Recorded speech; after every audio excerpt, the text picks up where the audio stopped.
Here is everything that changed in Old School RuneScape in March. Deep below the town of Sleep lies a cold, dark tomb. Inside lies Phosani, the leader of the Sisterhood, cursed to sleep for the rest of eternity. Well, she used to be there because this update was only out for a week. Phosani's Nightmare is pretty much just a stronger version of the new Nightmare of Ashihama boss, however you are only able to fight it alone. The fastest time went to Yonestli, who managed to defeat the Nightmare in 14 minutes and 37 seconds, and he managed to snag himself 6 months of Old School RuneScape membership and a signed piece of artwork featuring the Nightmare boss. Back in 2016, Jagex pulled this question: should the hit splats dealt by other players be tinted to a slightly different color to make it clear which hits are yours? This feature will be toggleable. At the time, it wasn't really possible due to engine limitations, but because the engine has been now upgraded, it's now possible, and by heading to the advanced options setting in-game, you can enable this option, and now you'll be able to see which hits are yours and which hits belong to other players. They also mentioned that since the project was extremely large with some 100 bits of combat code to rewrite to accommodate the new infrastructure, they decided to not bulk it out even further by adding more features this time. In the future, however, they'd like to upgrade tinted hit splats to include different colors for max hit and different combat styles. The 7th anniversary event, which lets you get cat ears on Old School, has ended, and a range has been moved in the house where the Falador agility course begins, since its cook option kept interfering with the start of the course. A new Gillinor Gazette was released, which highlights many of the things Jagex are currently working on, and these include very big things like the darkmeyer update, changes to the currently very frustrating high scores, leagues, improvements to the early game of Old School, especially to help new players, a new clan system, group Ironman, an Easter event, a new quest in Zaya called A Kingdom Divided, PVM achievements, account security, and of course,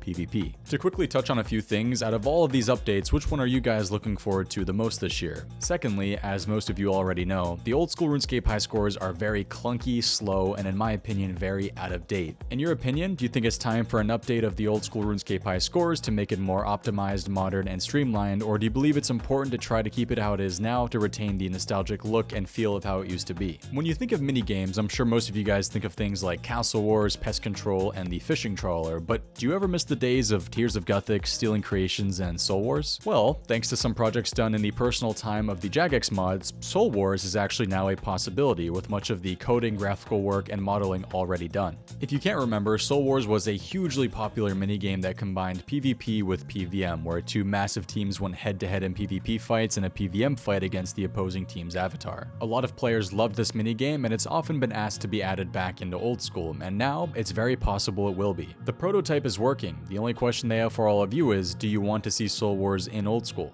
Or would you rather see another piece of content from post-2007, or maybe you'd prefer that they only focus on new content? They want to know your thoughts, so send them their way, and if all goes well, they'll have more to share with you very, very soon. Midway through March, Jagex released a statement regarding the global epidemic, and they said, "Dear Scapers, the impact of the global epidemic means we are entering uncharted territory, not unlike when you mapped the Karazi jungle to earn admission into the Legends Guild."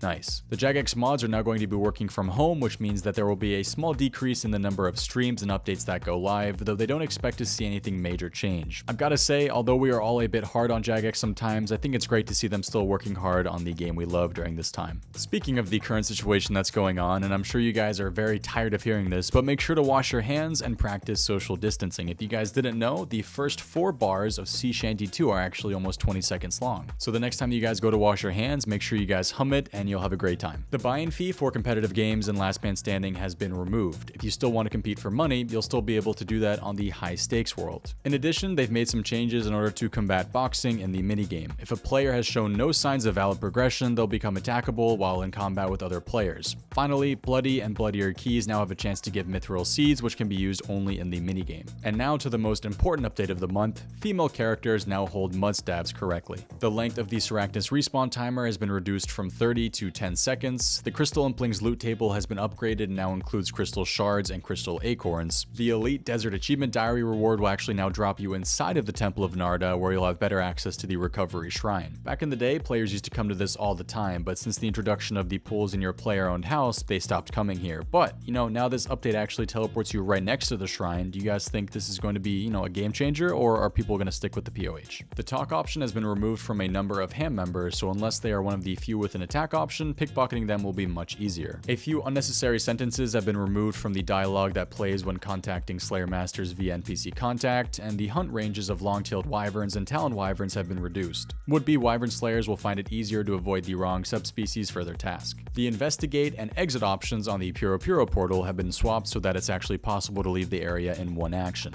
The bond store is now available on iOS, and the poll booth in the Motherlode Mine Bank area has been removed as it was proving to be obstructive and players no longer need poll booths to vote. More poll booths are actually going to be removed in future weeks. So those were all of the updates for March in Old School RuneScape. It was a relatively quiet month in terms of updates, mainly due to the big releases last month, but the Gielinor Gazette actually has me very excited for the updates that are currently being worked on by Jagex. I am especially excited for the Darkmeyer update, Clan System, Soul Wars, and the new Karen quest, and while I'm hopeful for a group Ironman release this year, I'm skeptical that it may be pushed back until 2021, especially with some of the current delays due to the current global situation. Although we are done with the old school updates for the past month, we actually still have the RuneLite updates for the past month, so let's go see what's new with the RuneLite client, and also after that I'm actually going to give you guys a sneak peek at the virtual reality RuneScape project we are working on, so make sure you guys stick around for that. The Bank Tags plugin has a new right-click menu option of the new Tag Tab button, which will display each of your tag tabs as bank items, letting you quickly view and reorganize them. In addition, reordering tag tabs respects your bank rearrange mode selection.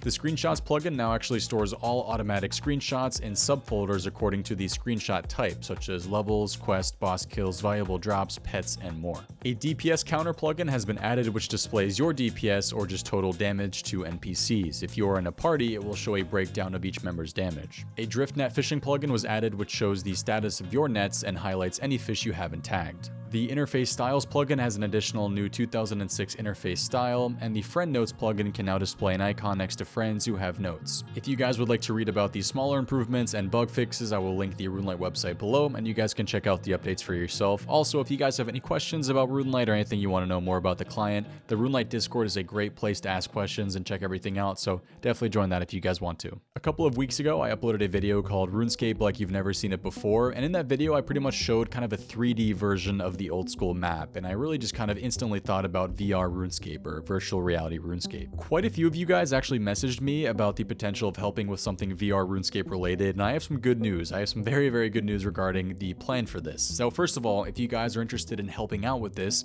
if you guys are, an artist and want to help with models, or you're a coder or programmer, want to help with the coding and programming aspect, I'd love for you guys to help. I think all the help we can get would be amazing. If you guys are interested in helping and would love to contribute some of your free time, or even whenever you have time, that would be awesome. Shoot me a DM on Twitter or shoot me a DM on Discord. I'll leave both the links on screen and in the description of the video. Send me a DM on either of those and we can talk more about it there. From the discussions we've already had in the Discord, we pretty much figured out that there's two options for this, okay? So the first one is that we just do a simple from scratch option. We pick out an engine like Unity or Unreal Engine, and from there, we create models in somewhere like Blender, and we work from there. It's pretty much a complete from scratch, create everything ourselves, and then import that into VR somehow, and that would be our version of old school in VR. Another possibility would just be to straight up take the models from the existing game and then importing those somehow into another program like Unreal Engine, Unity, or even into somewhere like Blender to help create models off of that. I don't really know what the possibility of that, with the whole legality of taking the models from Jagex, but I can definitely talk to Jagex and see if that would be a possibility. Something really cool posted recently to the old school subreddit is called A Walk Through Varrock in Virtual Reality, and it's exactly what the title says. So this guy called Connor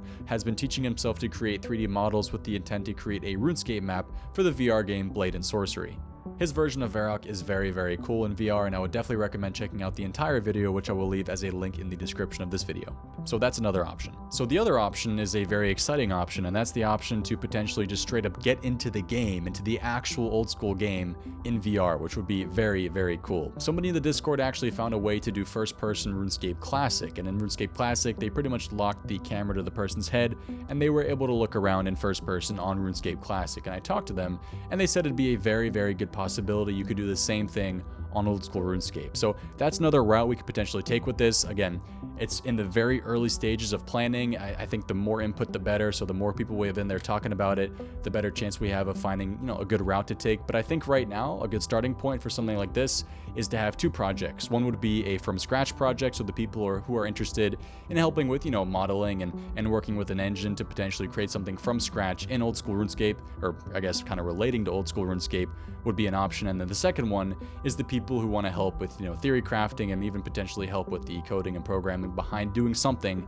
like first-person VR in the actual game. Tools like the Orb of Oculus and the GPU plugin on the clients are very good tools to help us with this. So again, the more people, the better to help with this.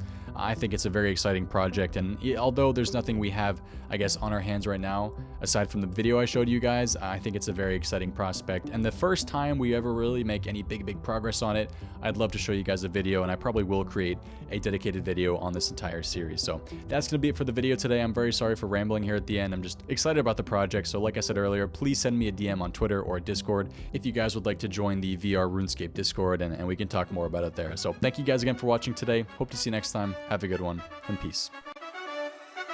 Wow.